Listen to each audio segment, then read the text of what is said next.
ఓం నమ శివాయ శ్రీమాత్రే నమః. మిత్రులకి శ్రేయోభిలాషులకి అలాగే నన్ను ఎంతగా ఆదరిస్తున్న యూట్యూబ్ ప్రేక్షకులందరికీ కూడా పేరు పేరు ధన్యవాదాలు. ఈరోజు మనం ఒక చిన్న అద్భుతమైన ఉపాయం తెలుసుకుందాం. చాలామంది మిత్రులు మెయిల్స్లోను కాల్స్లో అడిగింది ఏంటంటే, మాకు ఈ మధ్యకాలంలో విపరీతమైన దిష్టి తగిలిందండి, దిష్టి పోవడానికి ఏదైనా చెప్పండి, తేలికైన ఉపాయం చెప్పండి, ఈ ఉపాయం చేసుకుంటే కంపల్సరీగా పోవాలి, మేము చేసుకోగలిగేదే ఉండాలి అని చాలామంది మిత్రులు అడిగారు. ఈ ఉపాయం మీ అందరికీ కూడా చాలామందికి తెలిసిన ఉపాయమే, కానీ ఎలా పనిచేస్తుంది, ఏ విధంగా చేస్తే పనిచేస్తుందో మీకు ఈరోజు నేను వివరిస్తాను. మిత్రులారా, ఈ వీడియో మీకు నచ్చినట్లయితే కనుక లైక్ చేయండి, అలాగే నా ఛానల్ సబ్స్క్రైబ్ చేసుకోండి, గంట సింబల్ని యాక్టివేట్ చేసుకోండి.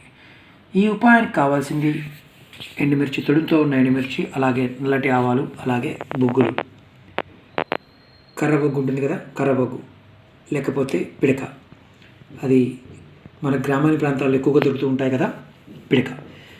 ఎలా చేయాలంటే, ఇది మనం చిన్నపిల్లలకైనా పెద్దవాళ్ళకైనా దిష్టి తగులుతూ ఉంటుంది. అలాగే ఇంట్లో ఉన్నవారు ఒక్కొక్కసారి విపరీతమైన గొడవలు పడుతూ ఉంటారు. భార్యాభర్తలు కావచ్చు, అత్త కోడళ్ళు కావచ్చు, అన్నదమ్ములు కావచ్చు, సంబంధం లేని విషయాలకి గొడవలు పడుతూ ఉంటారు. అలాంటివి దేనివల్ల వస్తాయంటే దిష్టి తగలడం వల్ల వస్తాయి. దిష్టి తగిలిందని కూడా మనకు తెలియదు, కానీ దాని గురించి చాలా ఇబ్బందులు పడుతూ ఉంటాం. మనకు పూర్వంలో మన పెద్దలు చెప్తూ ఉండేవారు, నరదిష్టికి నల్లరాయి కూడా పగిలిపోతుంది అని చెప్తూ ఉండేవారు.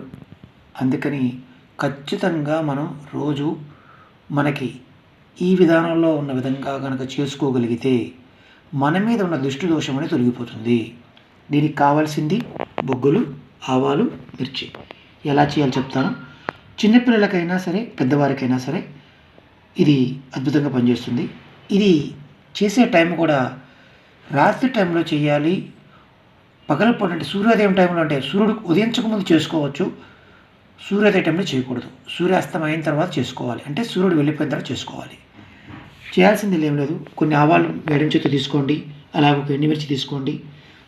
మీరు ఎవరికైతే దిష్టి తగిలిందో వారికి, పిల్లలకైనా సరే పెద్దవారికైనా సరే, ఎడమ చేతితో ఎడమ పక్క నుంచి తల చుట్టూత 3 సార్లు రౌండ్గా తిప్పండి. అలాగే కాళ్ళ దగ్గర నుంచి తల భాగం నుంచి కూడా 3 సార్లు తిప్పండి. ఎడమ వైపు నుంచి తిప్పిన తర్వాత ఈ బొగ్గులు ఉన్నాయి కదా, ఇది మీ ఇంట్లో స్టవ్ ఉంటే దాని మీద వేడి చేయండి. మీ బాల్కనీలో కానీ మీ ఇంట్లో మాత్రం ఈ ఆవాలని మిర్చిని వేయమాకండి. మీ బాల్కనీలో బయట పక్కన అవకాశం ఉంటే అక్కడ ఒక మిర్చి, ఒక తుడి ఉన్న మిర్చి మాత్రం తీసుకోండి. ఆవాలు కొద్దిగా ఆవాలు తీసుకోండి. చక్కగా ఈ వేడి చేసి వాటి మీద వేయండి. ఇది చేస్తున్నప్పుడు ఎవరు కూడా, అంటే మన ఇంట్లో కుటుంబ సభ్యులు 4 ఉన్నారనుకోండి, 4 ఒక దగ్గర ఉండకూడదు. చేసేవారిని సపరేట్గా పక్కన కూర్చోబెట్టి చెయ్యాలి. అలా చేయటం వల్ల ఖచ్చితంగా పనిచేస్తుంది. ఇది మంగళవారం నాడు, ఆదివారం నాడు చేసుకుంటే అద్భుతమైన ఫలితాలు వస్తాయి.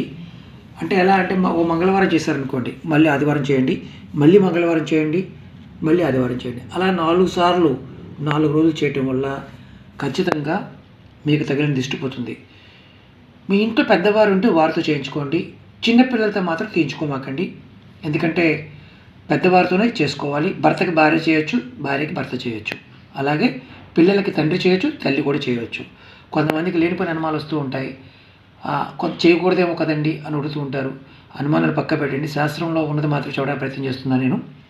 అలాగే మీరు గుర్తుంచుకోవాల్సింది ఏంటంటే, ఇది ఏదైతే బొగ్గులు మనం వేడి చేసాం కదా, ఈ మిర్చిను అలాగే ఆవాలు వేసాం కదా, వీటిని మిగిలిపోయిన వాటిని ఏం చేయాలి అనుమానం వస్తుంది.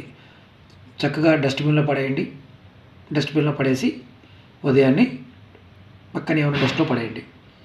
ఇలా చేస్తూ ఉంటే, లేదనుకోండి మనకి దగ్గర డ్రైనేజ్ అని ఉందనుకోండి, ఎక్కడన్నా అందుట్లో పారేయండి. ఇలా చేయటం వల్ల మనకు తగిలే దిష్టి తగ్గిపోతుంది.